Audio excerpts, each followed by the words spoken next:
So, as I said, I'm Lisa Ireland, and I'm here tonight on behalf of Geelong Regional Library Corporation, and we're delighted to welcome Rachael Johns to Geelong. Thank you. It's good to be back. Yeah, you've been here before, haven't you? But yeah, it would have been quite a few years ago now, though. About 6 years, maybe? Yeah, so a little while. Yeah, so, but before we get the event started, I'd like to start by acknowledging the Wadawurrung and Eastern Maar original owners of the lands on which our library services operate. I've got a frog in my throat. Got some water? No, I'll be good. We pay respect to the Wadawurrung and Eastern Maar elders past, present and emerging, and we acknowledge and celebrate the First Nations peoples of this land as the custodians of learning, literacy, knowledge and story. So, I'm very pleased to have been invited to facilitate this event tonight. We're here with Rachael. I nearly put my notes down on the clock. That is not a good idea because Rachael and I are old friends and we can talk. Well, you could do what I did the other night, and I said in the audience, because I didn't have someone to keep the time, I said, okay, the lady said I could talk for as long as I want. I said, that's dangerous. So I said, I'm going to watch out for yawns, 3 yawns, and I'll stop. So No yawning and we'll be here all night. Okay, so yeah, I promise you, I will not put the notes down on top of there's two of us, so we should be able to. So we know what we have to do. Yeah, so I'm very pleased to facilitate this event with Rachael, who is an ARBIA award-winning novelist. It feels a bit weird. We're very good friends, and it feels a bit weird introducing her like this. What else have you done, Rachael? Not much. I'm going to read what the library has said about you, and then I'll do my own intro, which might be a little bit different. Okay, here we go. So Rachael is currently Australia's leading writer of contemporary relationship stories around women's issues. I don't know who said that, but... I think you might be. I've seen this up in airports, so I think you might be. You can claim that title. Okay.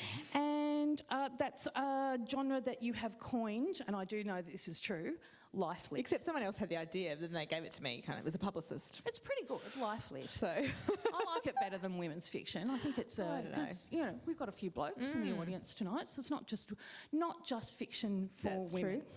Okay, so please join me in welcoming Rachael to very cold and breezy Geelong. We were remembering the weather last time was beautiful when I came here because we went out on the pier or jetty? What do you call it? It was lovely. We actually had wine in the sun last time. It was beautiful. All right, we'll get... Can't always have sun. No, you can't. So I am actually really excited to be here tonight because we're here to celebrate The Work Wives, which is Rachael's latest book. Hands up if you've got the book already. Yay, thank you. Wow. You're all wonderful. Lots and lots and lots of people have got The Work Wives. And the reason I'm so excited to be here is because Rachael and I actually are work wives and have been for some years now. Yeah. We were talking well before the Patterson girls, so I reckon at least a decade, if not longer. Well, I've got a story to tell about you later, so not right now, but later. I'll have to think I can tell you some stories about her. No stories about me. Tonight's all about you. So this is book number 18, 19? It's 18 for print publisher currently, but I've also got a few digital novellas and 3 Mills and Boon. So how many altogether? I think if you count the 10K fiction, which I probably don't, 28. 28 books. What else have you been doing with your time? Not much. Trust me. Not much. No, Lisa and our friends will talk about TV shows that I'm like, oh my gosh, I'm so far behind. Don't watch enough TV. Don't clean my house, And we don't iron. Don't iron. Either of us. Okay, so I just want to talk about that title, The Work Wives. I love it. Yeah, I love it too. It's a great title and it's a great cover. But just in case there's anyone out in the audience that's not really sure about what a work wife is, do you want to just run us through the title? Yeah, what is a work wife and why did you call the book that? Well, the title came first because I was doing a podcast with someone and they said they were looking forward to having Friday night drinks with their work wives. And I had heard the term before, and I don't know if you guys have, but I'd never really thought about it I hadn't thought about it as a title, but suddenly when she said I'm having dinner with my work wives, I thought, oh, The Work Wives. That's a really good title for a book. So she was referring to women that she worked with who had become really good friends, and they all now saw each other or talked about things outside of work, as well as experienced the highs and lows together and supported each other through those sort of things. There's also like work spouse. So some people have a work husband or a work wife. Mostly okay, but it's not that kind of book. This book is referring to the women or the friends you make that are close friends, but you may not have made them. Like you really only met because through work. You may be in different generations, age group. You might have totally different interests, but because of you bond through shared, what you said, like we work wives. You kind of, unless you're actually in a career, I don't think anyone else but the people in that career can really understand the highs and the lows and can really sympathise or celebrate. Because for instance, in our group of friends, there's quite a large age range between us. So I know it's hard for you to different states as well. So we never would have probably met if it wasn't for writing. It's really hard for people to tell, I know, but I'm a little bit older than Rachel. You? Just, Not much. Just a tiny bit. And I know you would never have guessed. But Rachel's in Perth. I'm here in Victoria, but we talk nearly every day. And we've got friends, really close friends in all the other states, So yeah. Yeah. So we're definitely work wives. So that's what the book's about, and that's what inspired it.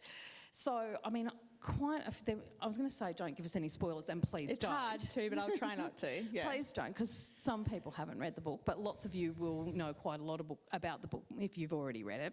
Or hands up, those who've got it, who's actually finished it? You guys will go to the top of the class. No. Lots of people. You're our favourites. No, just kidding. So without giving us any spoilers, can you just tell us a little bit about the book? Sure. Well, I like to say that the work wives, as I said, work wives are often quite different, but they end up becoming friends. So my work wives, I like to say, are as different as Schitt's Creek and Downton Abbey. So if you've watched either of those shows, if you've watched either of those shows, you will know that they're quite different. So we have Quinn up here, who is young. She's in her mid to late 20s. She's always wearing bright clothing. She works in social media and digital marketing.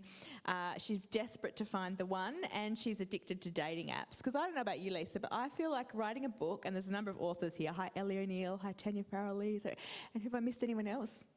Oh, hello, Belinda. Anyway, I don't know if you guys agree that it's a bit like doing a jigsaw puzzle, I feel, but without having the picture. And so that is kind of what happened. She is addicted to dating apps because I had read an article about dating app addictions. So I thought then, okay, we've got this. So she came first. We've got this young person, all that sort of stuff. I thought, well, what's the opposite? Because I wanted two people who are really different. So then we have Deb, who doesn't like wearing colourful clothing. She likes flying under the radar, wearing quite dark clothes. She works in finance rather than, social media. She's in her early 40s, and I thought, I'll make her a single mum, and I'll make her sworn off men. So she hates them, not hates them, but doesn't want any in her life, And so, that was the two sort of different people that started. So these two work in a office together. They've become really, really good friends through work. And we also have the point of view of Ramona, who's Deb's 15-year-old daughter. And she is addicted to all things, well, not addicted, she loves vintage fashion, 50s music, 50s movies, like anything like that. And so she's got a stack of magazines. And another thing in that jigsaw puzzle that was, not formed, was I saw an article, many of you probably have seen it, it was doing the rounds on the internet a few years ago, and it was from a 1950s McCall's magazine, and it was called How to Get a Husband in 129 Ways. And I just thought, it's so funny. There's things like get a dog and walk it, which is not the funniest one, but there's make friends with bald men, get a job at take up painting and set your easel outside engineering school. There's a weird one buy a hat box and carry it around. I'm like, do you have to buy the hat as well? There's some cry in the corner. I loved that one. So there was lots and lots of fun things in there. And so I thought these are sort of the things that I wanted to play with. And from there, I kind of made this story up where these women were really, really good friends, but had quite dark secrets, or one of them has quite dark secrets from another. And a guy comes to work in the office who they both have history with, one good and one very, very bad. And that was kind of where it all went from. Yeah. I don't know if that's... I suck at doing that elevator pitch thing. Oh no, I think that's a pretty good summation. And it's really hard to talk about this book without giving spoilers because there's so many twists and turns. It's quite a large book. Like I know. I can't. I like you said, we could talk all night. I ramble on the page and in life, so I apologise for those people who like a short book and who like a 20-minute author talk. So many twists and turns. I thought, oh, this is going to take me forever to read because it's quite long. But actually, it kept me up all night, and I was, I actually got through it quite quickly.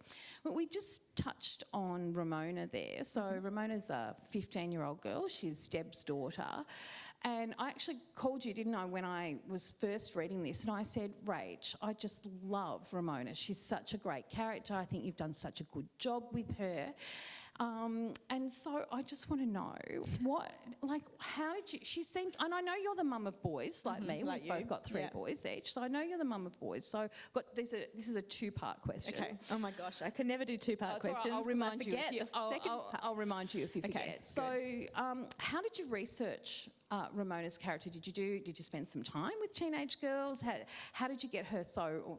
I mean, I'm an old lady, but I thought she rang true to me. A lot of people have said that to me. They're like, oh, I really think Ramona's character is really, like, spot on. I'm thinking, yeah, but you're not a 15-year-old girl reading it. So, I'm writing for people who aren't 15-year-old girls. So, I've just got to get reasonably close. But if I was writing YA, it would be a whole other story. That's the second part of the question. Sorry, so jumping ahead. The first part of the question is, how did you research it, or how did you get into her head to write it so well? And second part is, would you ever consider writing YA? Because she did such a great job with the teenage All right, let's characters. see if I can remember both questions. So how did I research it? Well, she was actually the character that took the longest to form, because I realised that I needed a third point of view for various reasons, and that she was the best point of view to have.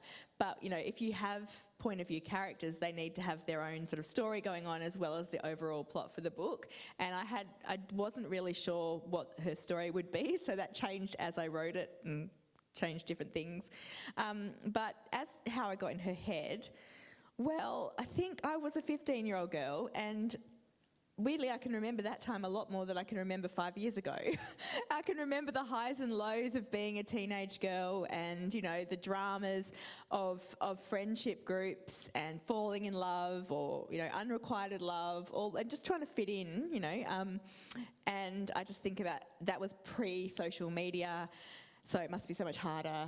But also, like, you and I both have friends. Yes, we have boys, but we also have friends that have teenage daughters. And they seem to, be happy to whinge about their teenage daughters and tell us all the horrible things they're doing. So, I think it's just the fact that, I know plenty of people, but mostly I have been a 15-year-old girl. And to say that as well, I have been in Ramona's almost situation, because my mum, I was an only child of a single mum, and Ramona is an only child of a single mum. I also I knew who my dad was, but I never met him till I was 18.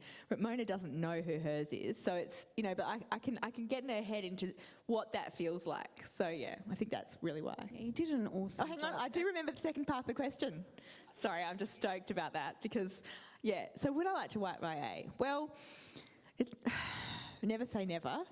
I don't feel like, having 3 teenage boys, I don't feel like I have really any idea how to write YA, because I just don't think I'm on the money with what they actually would want.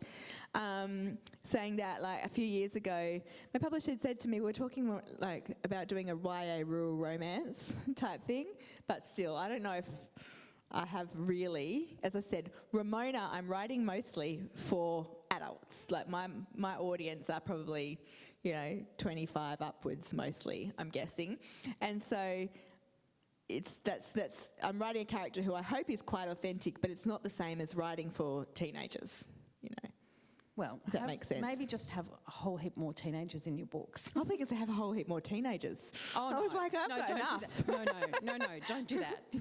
Actually, I'll tell you something funny. You'll laugh at this. Today, I had a brief crazy moment because one of the booksellers I was seeing said, how come you can, write so much? And I said, well, I've actually slowed down a lot in the last few years. I said, it was easier when I had, babies and toddlers. I said, maybe I should have a baby. Maybe I'll write faster again. And I said, even as that word was out, I was like, no, that's a stupid idea. Do not. Because now I have teenagers as well as a baby, so it would be a nightmare. We have enough trouble catching up as it is. Yeah, I know. Need to add babies. Oh my gosh, I'm just starting to have a heart attack thinking about it now. So as well as the teenagers in the book, there are actually quite a lot of secondary characters. I do love writing secondary characters. Yeah. So we've got Ramona and her friends. So there are three. Can I call them mean girls? Yeah. Yeah. So there's three. One's less mean than the other. Yeah, Kenzie's not so mean, but there are three girls who are, well, maybe not mean girls, because no person is all one thing. Yeah. And maybe they might get some redemption through the book, who knows. But so there's the three sort of popular girls. Then there's Lucy, who's another lovely character who turns out to be quite a good friend of Ramona's. But my favourite teenager was was Elijah. And Elijah is a 16-year-old boy, and he has the most amazing hobby for a 16-year-old boy. And it is, can I give this spoiler away? It is that he is a budgie breeder. It's not really a spoiler, but yeah. Well, it's not really a spoiler, but yeah, it's quite cute and quirky. He's a budgie breeder. And I, you know 16-year-old boys. I know 16-year-old boys. I don't know any budgie breeders, but Elijah really came to life on the page for me. I thought he was a really credible character, and I believed that he was cute and gorgeous and a budgie breeder. I like it. I think he says somewhere where she's talking about being bullied or whatever, and he sort of says he understands not fitting in, and she's like, what? And he goes, I'm a teenage boy who likes breeding budgies and watching, I don't know, David Attenborough or something. Of course I get teased, you know. But we don't see that but he's side of proud him. of that, yeah. Yeah, we don't really see that side of him because we only see him as Ramona's friend, and he's gorgeous to her, and she thinks he's a bit dreamy. I really want to know, though, why budgies? Okay. Like, how did you come up with that? I'm going to tell you that, and I'm going to tell you something quite inappropriate that someone asked me the other day in the audience question. Who is your favourite male character that you've ever written? Like, who you have a bit of a crush on? And I was like, you know what? I think it's Elijah. He's 15. That's kind of like inappropriate to say. But so the thing is, I will say the budgie thing in a sec too. When I said that Ramona, I wasn't really sure what I was doing with her. I thought about, you think about current things and you think about what should I be exploring, and I thought maybe she is not going to fall in love with a boy. Maybe she's not sure about her, sexual identity and all that kind of stuff. But then I met Elijah, and I was like, no, I need a romance in that. I need them to fall, spoiler. So he sort of did really take my heart. But the reason he's there is because last year I went to the Capricorn Coast Writers Festival, and I did an event in the evening and with a couple of other authors, and there was an MP, a local MP there, and she came up at the beginning of the event and said, look, I don't want to be rude, but I have to rush off at the end because I've got to get back to a babysitter because I've got to go out early in the morning. Oh no, she was good. And she said, because tomorrow I am giving awards out at the local Budgerigar Society. And I just thought, oh my goodness. I mean, I did have a budgie at the time, and I did love budgies, but I didn't know I didn't think ever about possible Budgerigar Society people. And I just thought, oh my gosh, I want to write a book called A Budgerigar Society about all the people that are, obsessed with their budgies. But then I just decided to force it into this book instead. You shouldn't have said that in front of me. That's such a great title for a book. Isn't it good? You can write it because I'm sort of the Budgerigar Society. Isn't it great? That would make there's a whole heap of authors here. That's a really good idea. I know, I like it. But I was too impatient to write the whole book, so I just shoved it in. Now, I want to ask you a few more general questions, but I just want to finish off on one last question about the book, and that's about the book's theme. And I know you and I was going to say theme. Did I have a theme? Don't worry, it's not a trick question, I promise you. You and I often talk, and we've been talking about this quite a lot lately, about how it's important as authors, and as people, I guess, too, but as authors to be the types of people that are positive and uplift other people. And it's important when you are an author to surround yourself with those positive, well, not always positive, because we all go through up and downs, but people who can support you. And so I'm just wondering if that was one of the underlying themes that you were thinking about when you were writing the book around women's friendships, and how having work wives can be such a positive and positive experience. I think I was, because I'm not much of a planner, as you will know, but I do often, even though when you said theme, I'm like, do we have any themes, but I do kind of at the beginning of writing a book, I've always got a notebook, and I think I remember I did actually put themes, and the themes in this book were things like dating addiction, not so great relationships. There's gaslighting, there was teenage bullying, but then that all sounds dark, but there was also friendship. That was one of my core themes. And I think what I really wanted to explore was, yes, how having those really good friends in your life is so important to support you through the highs and the lows of things at work. But also I really wanted to explore the value of different age friendships, and what that can bring you. So yeah, I think that's the thing. I think that's the thing when you're older, or not older, but when you're an adult, you can have friends such a broad range, whereas when you're in high school... Don't you dare say it. No. But yeah, so I think I didn't really think specifically about what you're saying. I guess that sort of just comes naturally in terms of, I think, well, if you've got friends, they're supporting, hopefully they're not toxic friendships. It wasn't going to be that kind of, well, not for the adults in the book. Yeah, so, yeah, it's important. And there are several, so Deb and Quinn, there's quite an age group difference between them, but there's also the beautiful... Oh, Mrs. D, yeah. Mrs. Dalglish, who is Quinn's neighbour, who is in her 70s? 80s. 80s, yeah. Yeah, it's funny, I will say one thing about that, that whole... As I said, little seeds here I had the dating addiction that I wanted to explore. Because do you know swiping? Apparently it's very similar to pokie machines in that, you put one more coin, I might become a millionaire, just one more, And it was the same with, apparently, some people get addicted to dating apps in terms of they're like, well, if I swipe and meet that person, he's lovely and nice, but what if the next person is better? So, it becomes that sort of addiction. I thought that was interesting.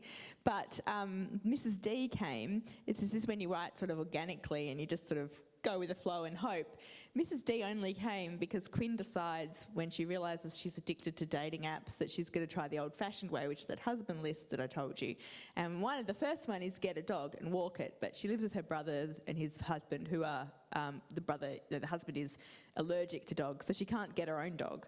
So she thinks she'll walk the old lady next door, who the dog's becoming a bit of a pain, barking and stuff, because the old lady at the moment can't walk. So literally, she wasn't going to become a huge part of the book. It was just one day, obviously, I decided they'll have a chat, and then it sort of go from there. And then I worked out, there is a twist in this book, and I was thinking, how on earth is this going to come out? I didn't know whether I could pull it off. I don't know whether I did pull it off. But it was her that is involved in a lot of the way. And so it just sort of came organically, and she became this character that was much bigger than I ever predicted. Yeah. We might maybe we might hold that conversation for a minute, and maybe, because I'm going to ask you in a minute to give us some tips about writing. You can talk maybe a little bit more about your process, but I just want to quickly talk about something before we get off this. I told her not to give me the questions, and now I'm kind of going, I wish I had them, because she looks evil going, She says, don't give me the questions, I like to be surprised, and then she looks at me with horror when I ask her questions she hasn't seen. But before we get off this book, we talked a lot while you were writing this book, as we always do. And we've both been in this industry for a really long time now, and we both... I mean, over half my life, kind of trying to write. It's been a long time, and we've both experienced the ups and downs of the industry. And I think it might be interesting for readers in particular to know, but also if you're an aspiring author out there, that there are a lot of ups and downs in the industry. Oh darn! I forgot to tell the anecdote. I'll leave it till the end. I was going to say, now we want to know what it is. So there are lots of ups and downs, and I think what people might not realise is it's not always joyous writing a book. And I know you've gone through some really big, tough ups and downs with writing over the last couple of years. Yeah. And then when we were talking about this book and when you were writing this book, it felt to me as if you had your mojo back, and you did. I feel like I do. Yeah, and you actually said to me recently that you felt like you got the joy back in writing when you were writing this book. So I was just wondering if you'd share a little bit of that with us now about the down times and then what you think changed when you were writing The Work Wives. Well, I can't pinpoint an exact time, but the last few books sort of before this one just felt like, it's never easy writing a book, as I'm sure the people but, some books are easier than others, but the last few books, it felt like it was constantly hard, like it was just getting harder and harder, and I was feeling like, can I actually do this? I was just thinking, I don't actually think I can write a book.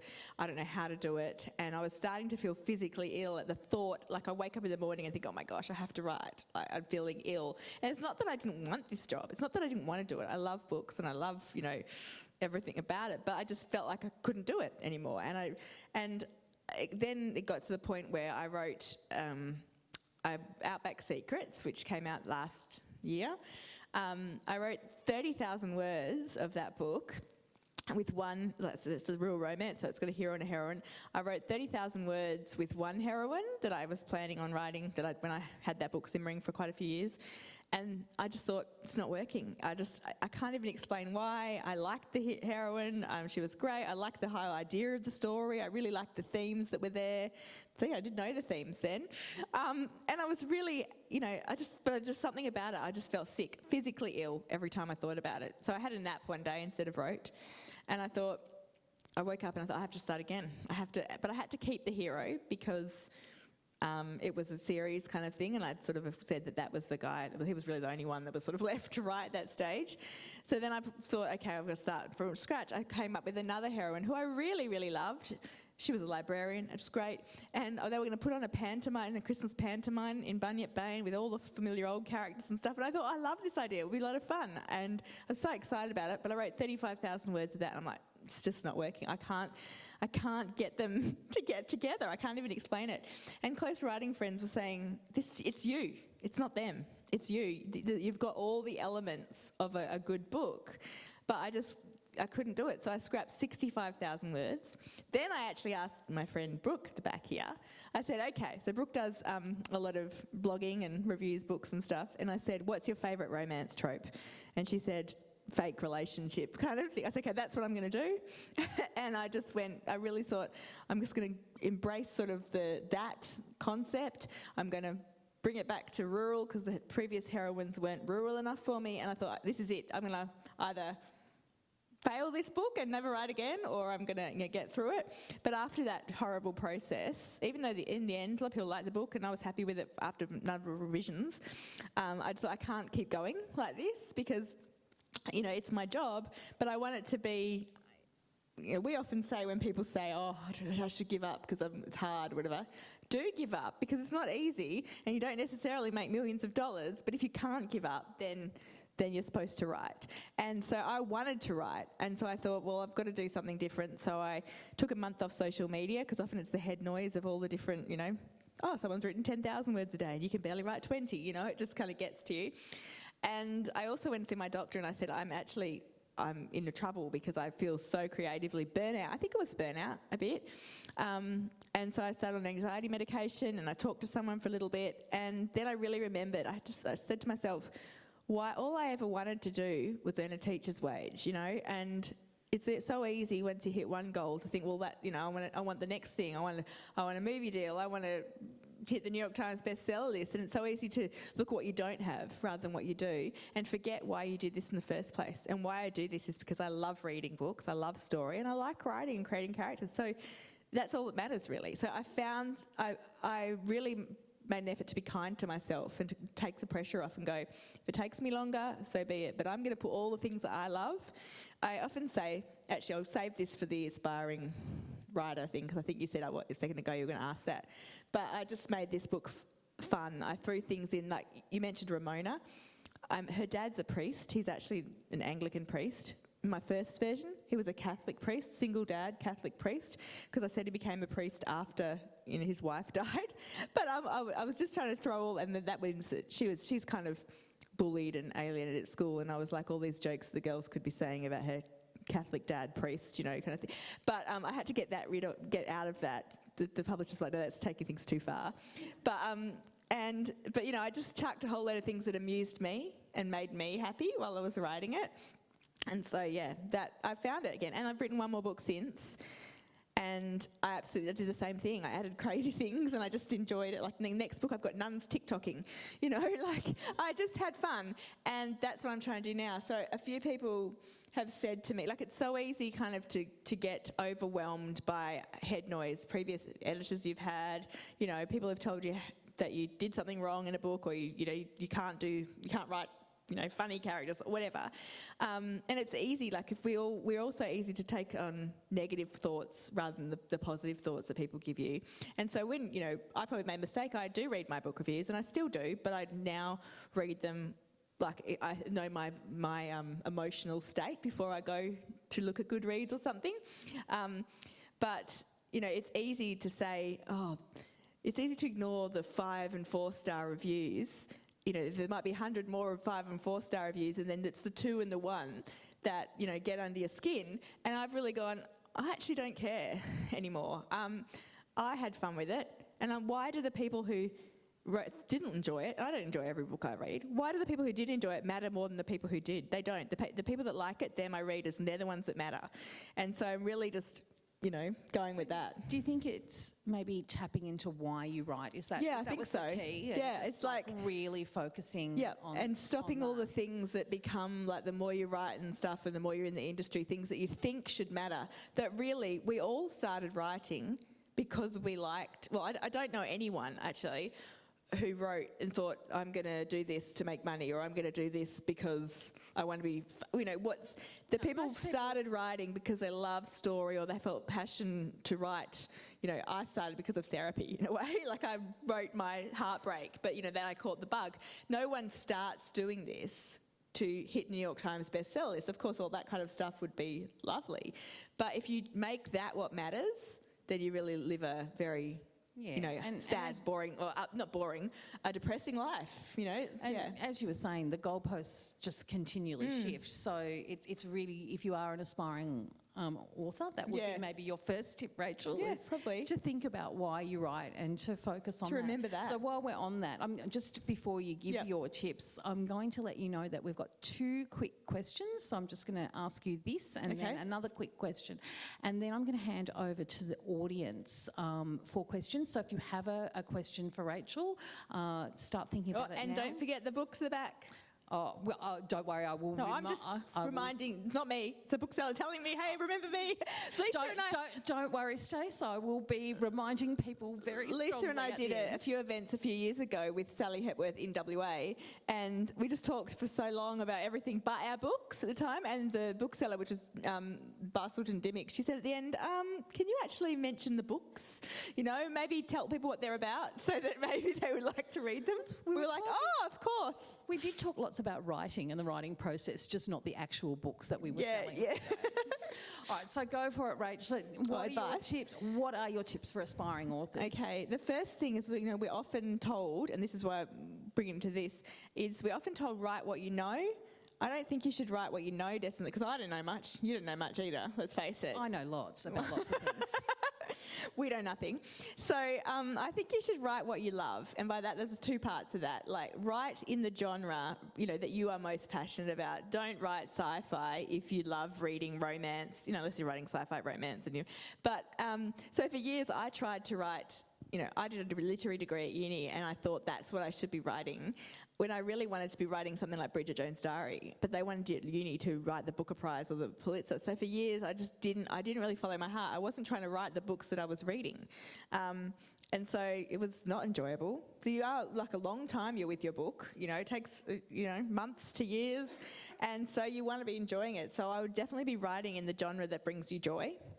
But the other thing is, you don't have to write what you know, write what you want to know. Like, I've done some really interesting research, and I know you have too. We're on research holidays, that's the fun part. But I went up in a hot air balloon because I wanted to write about hot air balloonists, and that was really fun and interesting to research the whole, I've done taxidermy. I love interesting careers, so I write about the things that I'm interested in at the time and that I want to find out more about. And so, that's what I would say. Write what you love and what you want to know. The other thing is, don't rush, because I feel in this world today, it's like everything, we want everything now. It took me 15 years to get published, and while I hope that doesn't take as long as that for everyone who wants to do it, I see these days, people will get one rejection and think, oh, well, it's not me, and they'll put their book out there. And I've got heaps of friends who are really, really great at self-publishing, indie publishing, but then they've done it for various reasons. They've worked for years, or they've tried, they've been traditionally published, and then they've decided to go the other way. If you've just written one book and you put it out there, it's probably not necessarily a good idea. You often have to write multiple books. I had a lady the other day contact me and she said, how do I get a publisher? And I said, what kind of book have you written? She said, I haven't finished yet, but it's fiction. I was like, well, let's narrow it down. But also, she said, but I'm just worried that it's not good enough. And I said, it's probably not. I'm harsh, aren't I? Because I said, that's the thing. Most people don't publish their first book. And she said, yeah, I have heard that, often the first book is a failure. I said, it's not a failure. It's a learning experience. So that's my thing. Take time, learn your voice, don't rush, and write what you love. When we were first submitting, it was quite common. It's a little bit less common now, but it was quite common for people to take 10 years. Yeah, 15. I'm a slow learner. You were young. But I did start at 17. But even now, it takes quite a long time. So hang in there, I guess, is what you're saying. And I'm not saying don't self-publish your book, but don't just do it because you've written one and, you think that, and you've had one rejection.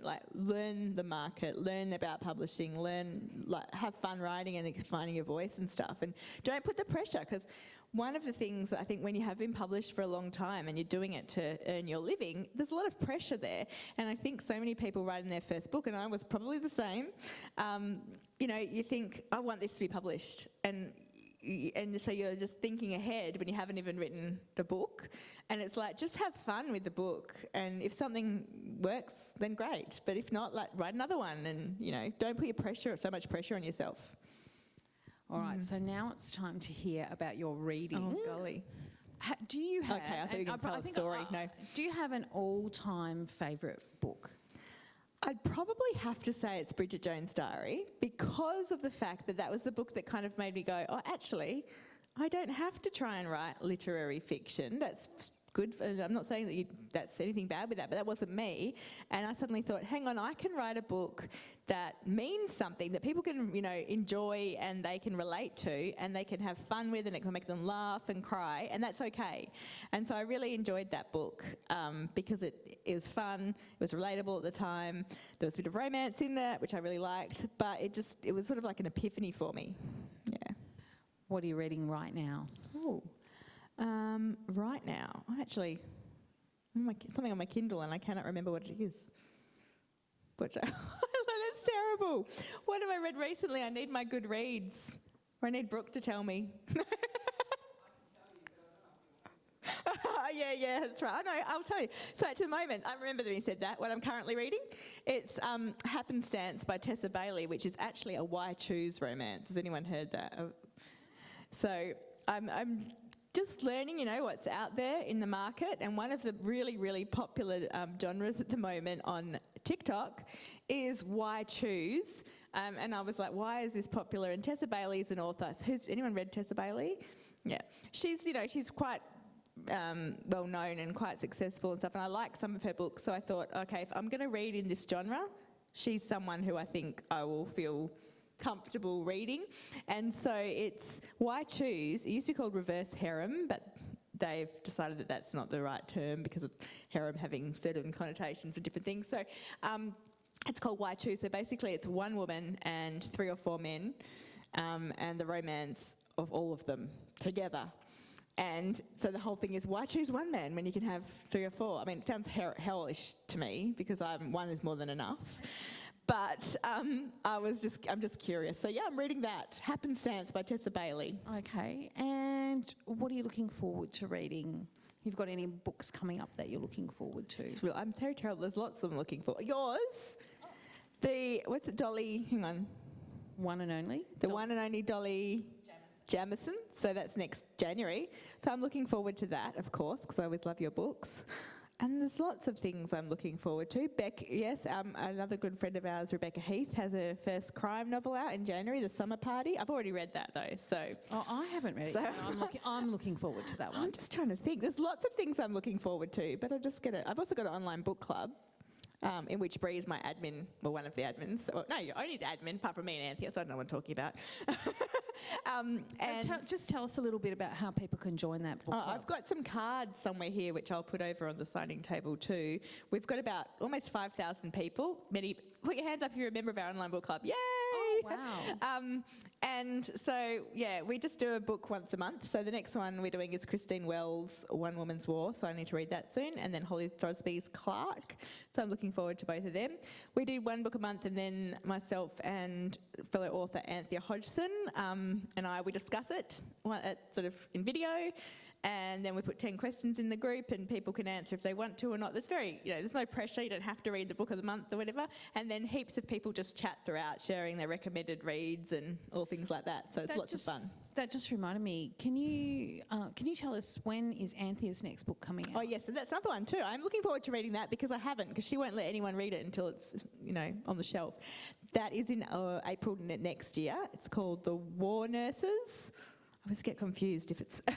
I think that's called The War Nurses. And it's coming out in April, and that's sounds amazing. It's a historical fiction set in the massacre of Banker Island. So you may have heard of Vivian Bullwinkle, who was the only survivor of a massacre of nurses that happened during World War II, and Anthea's great aunt was one of the ones that was killed. So yeah, but she when she tells the story, it says like, oh, that sounds like a really depressing, horrible read, a massacre.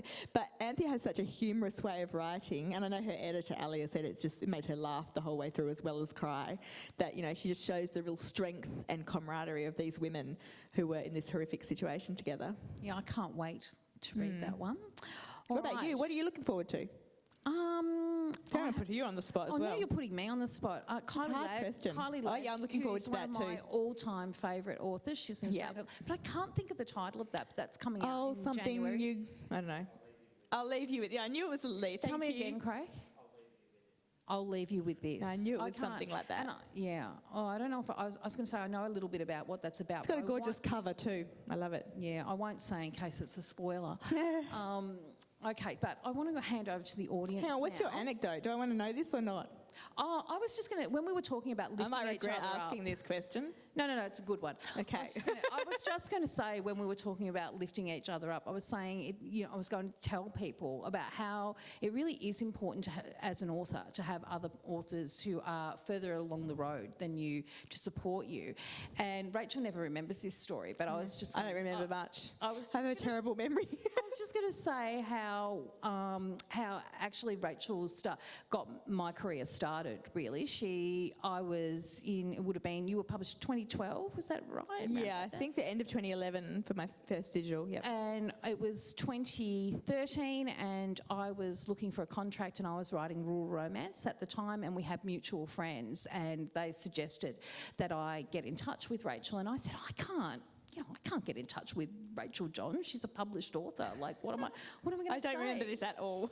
And they conned me into it, and I emailed her, and I was so embarrassed, and she just gave me some, hard advice? Did I say you should give up? No, you were nicer back then. I was nicer back then. I was just going to say, it really is important to have those positive people around you. But look, we are eating into question times for the audience. So has anyone out there got any questions for Rachel? Yay. Oh, we've got one. We're just going to wait and give you the microphone. Okay. Sometimes people are really shy to start with, and then everyone's asking. Thank you for being the first question asker. Yes. No worries. Thank you for taking the time to come to Geelong pleasure. and talk to us. I eagerly await every new piece that you write. Oh, thank you. Without spoiling anything, I loved the junior constable's name. Brilliant. So I have to think myself. I have two questions, but the second may be redundant after the first. Mm-hmm. Do you set out to highlight current and dilemmas, or is it more about seeing what's happening and just taking that creatively? Yeah, it is actually the second thing more, because a few people have said to me years ago when I was just writing real romance, oh, you're an issue-based writer, and I was like, well, isn't everyone? Like, because that's, I think also one of the misconceptions with romance particularly, but even the life-lit women's fiction kind of genre, is that just because it's light and fun and easy to read, it can't also be about important, serious things, and most books that I read, are. But they always usually, like I suppose with this one, the character to me sort of comes first, and then the issues often, like I never think, I'm going to write about this issue and how am I going to do it? Or not usually. When I think of, there's a couple of books I still haven't written that I do have issues I'd like to explore, but I can't work out how to get into that. So I think for me, it's much better if the issue sort of comes organically. And someone said, I hadn't really I'd heard the term work wives a few years ago, but now it seems to be everywhere. And I was like, they said the same with nest parenting a few years ago, that they didn't hear it, and then they read my book, and then suddenly they heard more people. So I don't know, it seemed to just work that way. But yeah, definitely don't think about it. Sorry, what was your second part of the question? I'm trying to remember. Well, the second part, was sort of like, okay, I'll read it as... Yeah, sorry. I accepted that misfits and fitting in was a theme, but it struck me that Elijah, who was very polite, thoughtful, respectful, etc., was that way because he had old-fashioned parenting. Yeah, and it just struck me that the novel actually normalises things like gay marriage, all that sort of stuff, but it didn't normalise respectful young men with women. That was all. Yeah. Do you mean like it didn't normalise? So, well, I mean, Elijah's very respectful. He is very respectful, but it was, to me, the way I read it, I was saying that's like the on... Yeah, interesting. By elderly, his grandparents kind of stuff. I know. Yeah, I didn't even think about that because I've got 3 boys and I always I think there's a lot of lovely young men out there. Yeah, no, I didn't even think about that, and it just I wrote that without even thinking about that as a, yeah. But that's interesting because I would like to normalise it. So now you've made me think about for future. So thank you. Any other questions? We've got the earrings. Hilarious story. So obviously Quinn roller skates everywhere, and I was on the way to Kalgoorlie, which if anyone might have heard of Kalgoorlie, it's like 6 hours east of Perth in the goldfields, and I was with my friend and we went to a really small town so she could get, there's only small towns along the way called, oh my gosh, now I've forgotten, so I'm not going to say, but she was getting coffee and I don't drink coffee, so I was just walking up and down and I found this massive, it's about this big, right, fancy dress shop in the middle of nowhere. Some of you may have seen, I did like an Instagram post and stuff because I was just so amazed. It was fancy dress, had bags, and anyway, we had to go in there and there was these earrings there. So they're in the middle of nowhere. Rachel quite likes a statement earring. Like a statement earring. I think pretty much everyone here must follow you on the socials, but anyone who doesn't, it's worth following her just to see her earrings. I need to put more on then. We had a question at the back. Yeah. Obviously you wrote a lot before you got published. Yes. Do you ever look back at them and think about redoing them and seeing if you could get them published again? Yeah. I thought about I tried to incorporate one into like a sort of new idea. So I don't think, they were really bad because let's face it, they were really, really bad. But there's things in there that I would like to maybe, I had characters, jobs and stuff. Like I wrote one about a magician. I wouldn't mind like taking the character and stuff, and using what I learnt. So maybe. But I will tell you a funny story. So I wrote a terrible book to start with because I wrote the story of me and my high school sweetheart. Some of you have heard this story, and it was so bad. Anyway. That's what made me catch the bug. And my son, who's 18, found it in my office not long ago because I've just got like this old printout thing in a file. And he was flicking through it while he was waiting for me to do something. And he goes, oh my gosh, why does anyone read your books? This is terrible. Because he's never read, he's a reader, but he reads, crime and fantasy and different stuff. He works in a bookshop, so he's into books. And he's thinking, this is so bad, Mum. I don't know why. I said, that was a long time ago now. 25 years ago. I hope I've improved slightly. He said, you should self-publish this or, because people will buy this because it's your first book. And I was like, that is never going on anywhere. But then someone at an event the other day said to me, you know what, you should probably destroy it. And I'm like, oh, why? It's nice to sort of look back and keep... And she said, because when people die, like when Jane Austen dies, or even recently the lady who did all the sisters' books. Lucinda Riley, thank you. And they found a manuscript that she'd written, years and years ago, and they published it. So he's like, this lady in the audience said, you should probably destroy it, because what if you die and then someone finds it and thinks, oh, we'll just publish this book out. You really need to make sure you've got your will up to date. Yeah, I know. I need to bribe my children. We've probably got time for one more. Oh, Phil, I'm just going to have a look around. Is anyone else dying to ask a question? We can probably squeeze otherwise you can't, Phil. No, I'm just going to see if we could. Is there anyone else, or we'll just? You're okay. We'll let Phil and you answer. All right. Okay, you can both have a go. Well, I think this is probably my favourite of all your books. Oh, wow, And that's I don't amazing. know, Thank now you. given your background, the creative flow came because you sort of wanted to have fun. Yep. But the other part is you dealt or flirted with the darker side of humans. Yeah. And it was only briefly, but it was there. Did Yep. you enjoy the darker side? Yeah, I did. Although, and I do like. I mean, I love reading crime and stuff like that. And two of my earlier books had, Outback Ghosts and Outback Lace have a crime element. But as with all the books, it only happens sort of organically. And when I thought of sort of, I guess, the thrust of this story or that plot kind of point, I was like, oh, I don't know. Like this is, I had to work out how far to take it, because I remember telling my publisher, I'm not like a thriller writer, I'm not a crime writer. My books are, supposed to be sort of warm, happy stories at the end, even if and so I skated there, but they didn't want me to go too far down that track, if that makes sense. But I enjoyed it, but it just felt right for this story. And yeah, whether I'll do it again or go deeper into it, I don't know, because I feel like it's very hard to be original. Like there's so many psychological thrillers and stuff out there, and it just feels like I respect the people that do manage to make it original, but it's really hard. It was a nice blend in amongst thank the you. nice stuff. Thank you. Yeah, I really appreciate that. Thanks. Craig, did you have something that you want to ask too? No, you're just sharing the microphone. All right. I think we might be done, unless anyone else has got one last burning question. No? All right. Now, Stacey, you're on. You're now the star of the show. She's not even listening. She's up there. Hello. All right. But I first need to let you know, just before we thank Rachel for her wonderful conversation, I just want to let you know that tonight has been recorded. So I didn't know that. No. There you go. So No, I did actually. you've been recorded. I forgot. Posterity.